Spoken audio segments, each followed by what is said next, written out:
All right, hey everyone, welcome back to chapter 11 of Banner in the Sky by James Ramsey Ullman.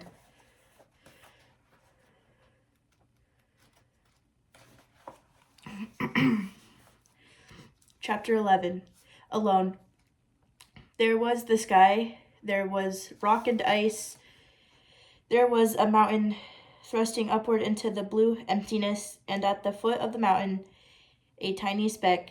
This speck was the only thing that lived or moved in all that world of silent majesty.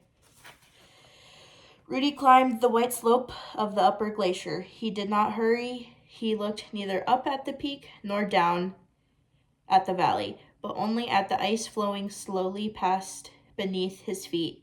In the ice were the marks of their boot nails from the previous day, and it was easy to follow the route.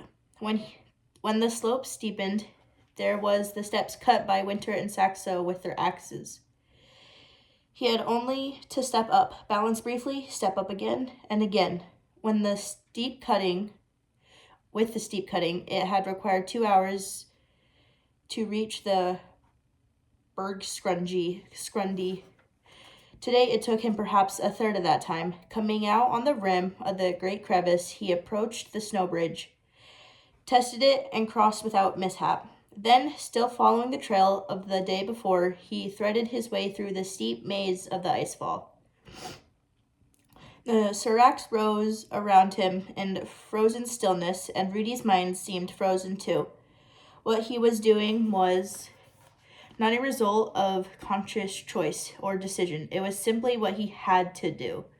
He had not lost his senses. He knew that alone and without food or a tent, there was no chance on earth of his reaching the top of the citadel, and it was not hope for the top that pushed him on. It was simply, he wasn't sure.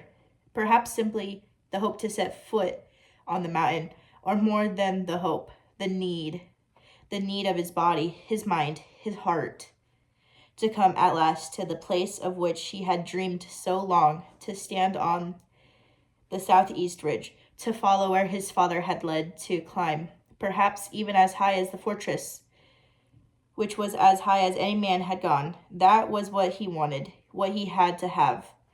That much. Before it all ended, before descending to the village, to his uncle's anger, his mother's tears, Klaus Wieselhoff's laughter, to the soap and mops and dishpans of the Bucite Hotel, he climbed on.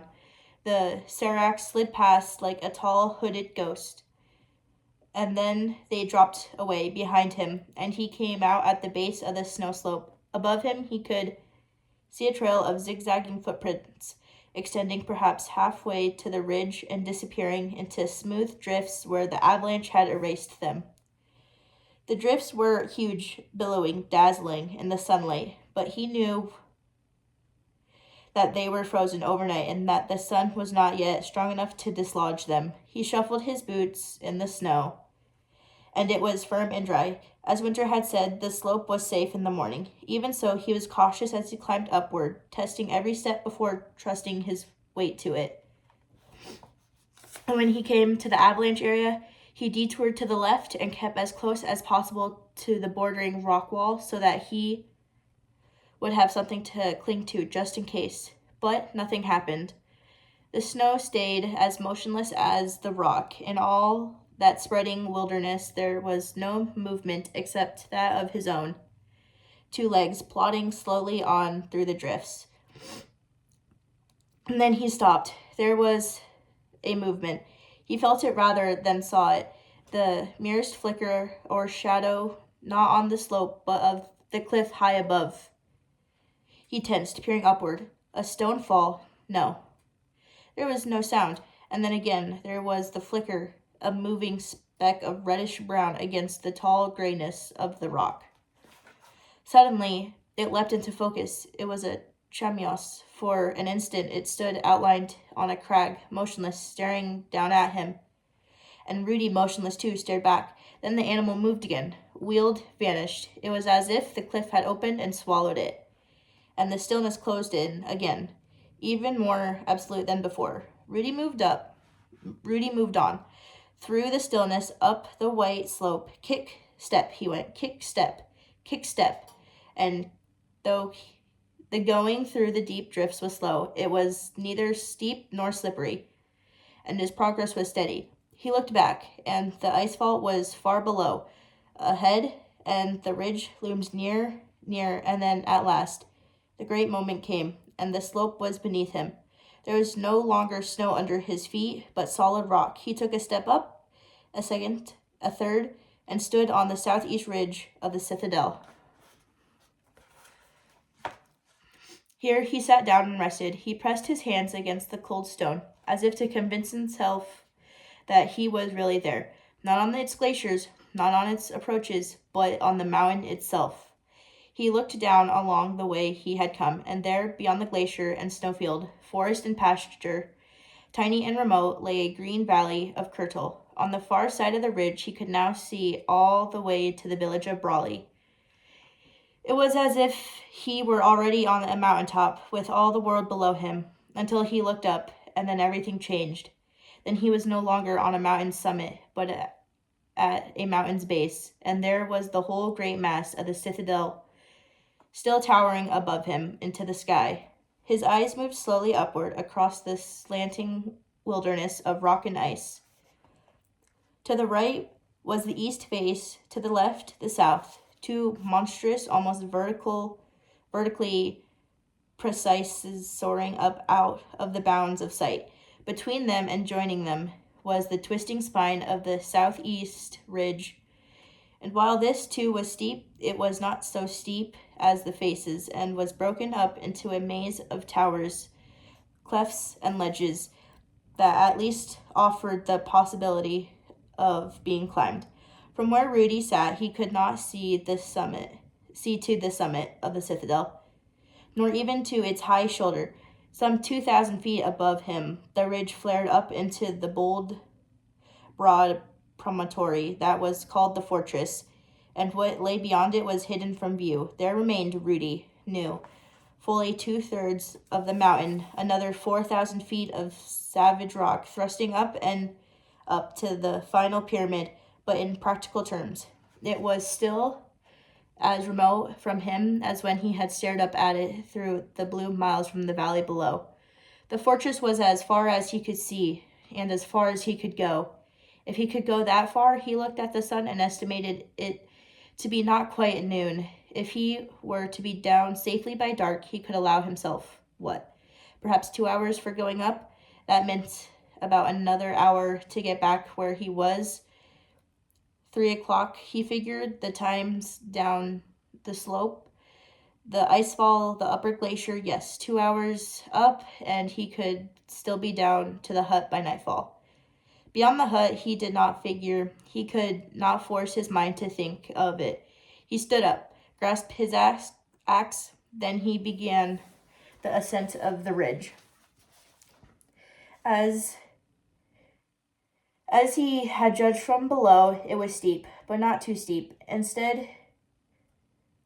Indeed, for the snow first few minutes, the going was even easier than on the snow slope or glacier. He was able to swing up from boulder to boulder with long, easy strides. This did not last long, however. Soon the gradient sharpened, the boulders gave way to solid rock, and pausing, he slung his axe through his pack straps to give himself the free use of both hands.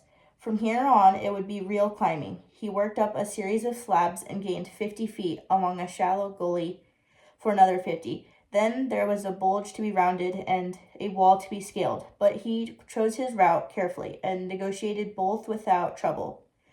Hand and footholds were plentiful. The rock was sound and firm. At the rate he was going, he thought he would reach the fortress in near 1 hour, then 2. But the rate, of course, did not continue. Presently he came to a pitch of almost smooth rock, on which he had to search and grope for every stance, and above this, faced with 2 possible ways around a crag. He chose the wrong one, came out at the base of an unclimbable wall, and was forced to backtrack and try again. The angle of the ridge itself remained fairly constant, but the 2 faces of the mountain on either side of it fell away with ever increasing steepness, until his route was no more than a thin slanting line between two gulfs of space. Sheer height, as such, did not bother him, as it would have bothered a lowlander. He could look down without dizziness or panic, but nevertheless he looked down no more than he had to. He concentrated on what lay ahead and made absolutely certain of the soundness of his holds before each upward move. There was an easy stretch, then a harder one. For a distance of some 30 feet, the ridge narrowed to knife-edged thinness, and he was forced to straddle it and push himself up with his hands. Then came a series of towers, or gendarmes, blocking the ridge completely so that he had to leave it and work his way out onto the south face. Here the going was by far the hardest he had yet encountered. Behind and below him was 1,000 feet of emptiness, and often as much as a minute passed while he clung motionless, searching for holds in the smooth granite above. Once or twice he came close to despair. It is impossible, he thought. I cannot do it. But no sooner had he thought it when he heard Winter's voice as he spoke to Saxo down in the hut. It has been done before, Winter had said.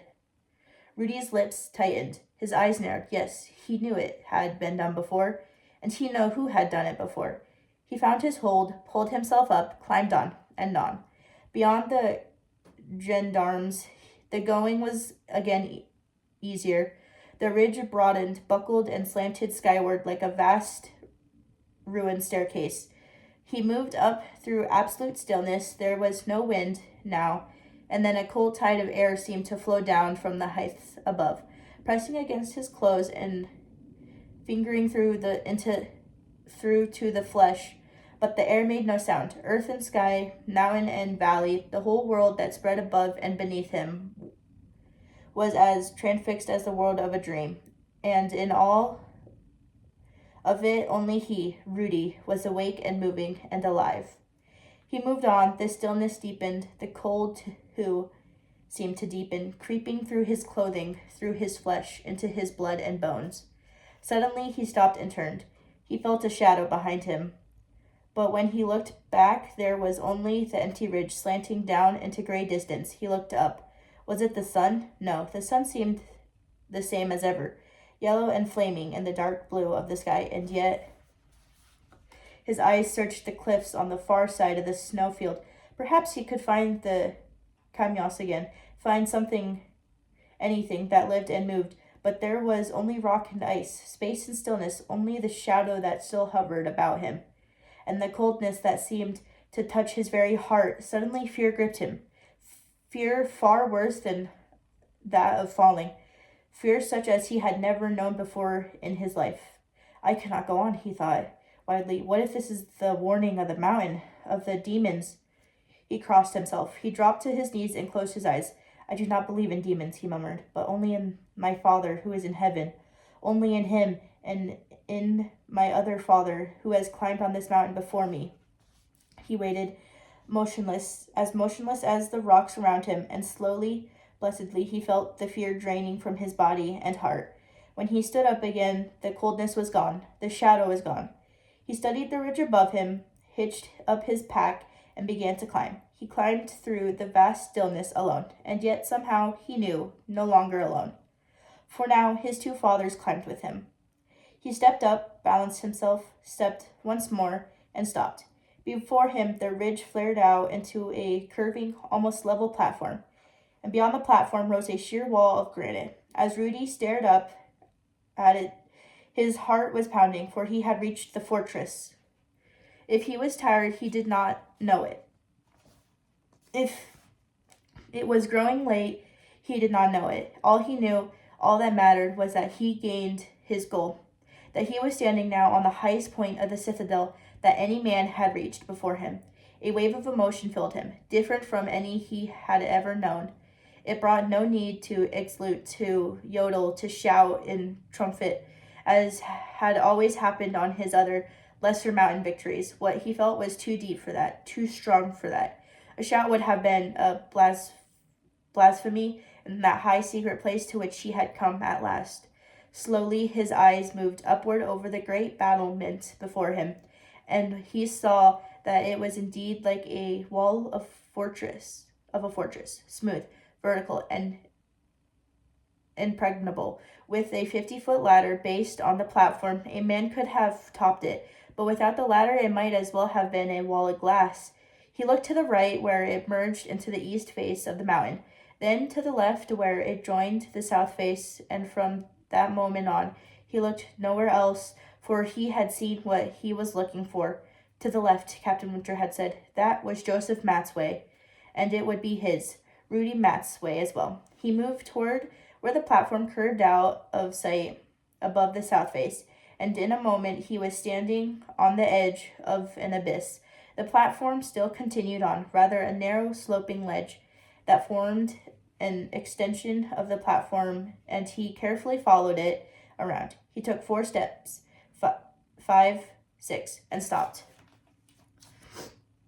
The ledge ended, petering out into the vertical walls of the fortress, but from its farthest end he could see what he had hoped to see. The one break in the great cliff's defenses, no more than 5 yards beyond him, and starting at about the level at which he stood, a long cleft or chimney slanted upward through the otherwise unbroken rock. This, he knew, was the way past the fortress, the key to the upper mountain which his father had found 15 years before. From where he stood, he could not see the inside of the cleft, but its depth and angle were such that he was sure he could climb it if he could reach its base. Sliding to the very end of the ledge, he studied the gap beyond. There was no place to stand. He could see that at once, nor were there any cracks or knobs for handholds, but the wall, though vertical, was not altogether smooth. The rock between ledge and cleft protruded in a sort of wrinkled bulge, and if one could cling to the bulge for as much as a few seconds, it would be possible to worm one's way across. For a long moment he remained where he was gazing, measuring, then suddenly he moved. Stepping out from the ledge, he inched out onto the bulge, using not only his hands and feet, but as in ordinary climbing, but all of his body that he could bring into play. He gripped the rock with arms and legs, pressed against it with chest and thighs, holding on not by any actual support, but by the friction of his moving weight. Space wheeled beneath him, the remote glaciers glinted, but once committed, he could not stop, or even hesitate, for such a maneuver had to be made quickly and in perfect rhythm, or it could not be made at all. His clothing scraped against the granite, his knees and elbows churned, his fingers clawed and kneaded. Once he slipped, and once more, but both times the friction of his body held him, and a moment later, with a final twist and thrust, he swung off of the bulge into the base of the cleft. His shirt and trousers were torn, his fingers were bleeding, but he scarcely noticed them. All he had eyes for was the long slanting shaft that now rose directly above him, up the sheer wall of the fortress. And yes, he thought suddenly, with a great lift of the heart, he had been right. His father had been right. The cleft extended all the way to the top of the precipice. It was climbable. It was the way past the fortress. Instinctively, he started up, and in the next instant stopped. For in that instant, for the first time since he had begun the ascent of the ridge, he thought of the hour. He glanced at the sun and saw it was halfway between the zenith and the western horizon. Obviously, he had been climbing more than 2 hours, but how much more he could not be sure. It is time to go back, he thought. You have to go back. But it was one thing to think it, and another to do it. 100 feet above him, within easy reach, were the upper slopes of the citadel, which no man had ever trod or even seen. He could not go on up and explore them, that he knew. There was no choice but soon to start down. But first he must have one glimpse, one moment's experience of that high hidden world above the fortress. He moved up again, stopped again. No, he thought, it was too late even for that. He must turn back here. He must start down. But when he moved again, it was still upward. The prudence that tried to hold him back was no match for the magic that drew him on.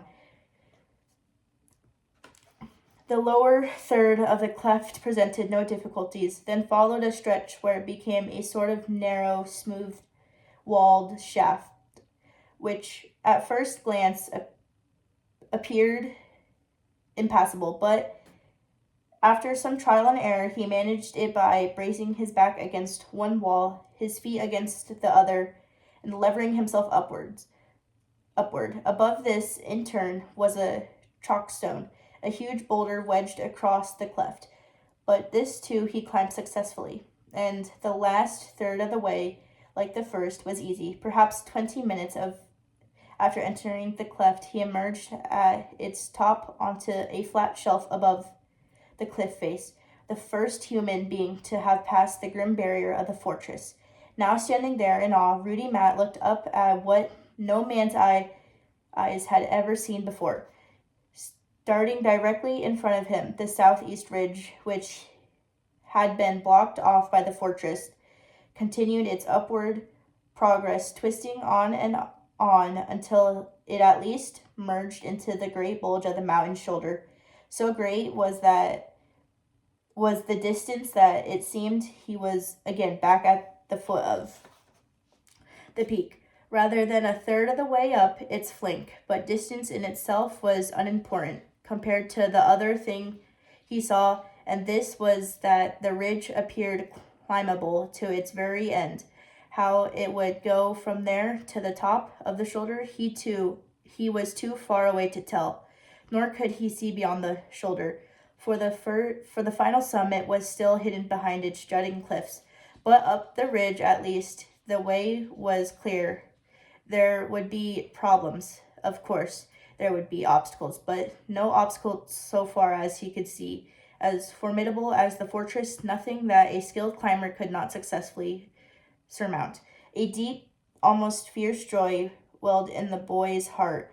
Even though he must now turn back, he had already gone higher into the unknown than any man before him, including his father. He had proved that his father had been right, that there was a way past the fortress, and that it was indeed the key to the mountain.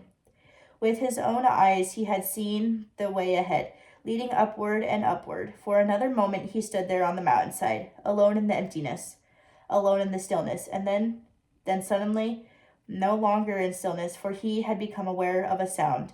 He listened, and where silence had been, there was now a low, deep humming. He looked up, and the sky was gray, the sun shrunken and remote. The shadow had returned, the shadow that he felt behind him earlier as he climbed the ridge below the fortress. Only now it was not behind, but all around him. The coldness had returned into his bones, into his blood. Moment by moment it deepened. The shadow deepened. The humming deepened. From the shoulder of the citadel, high above him, a plume of snow streamed out across the darkening sky. And that is the end of chapter 11. I hope you enjoyed, guys. I'll see you later. Bye.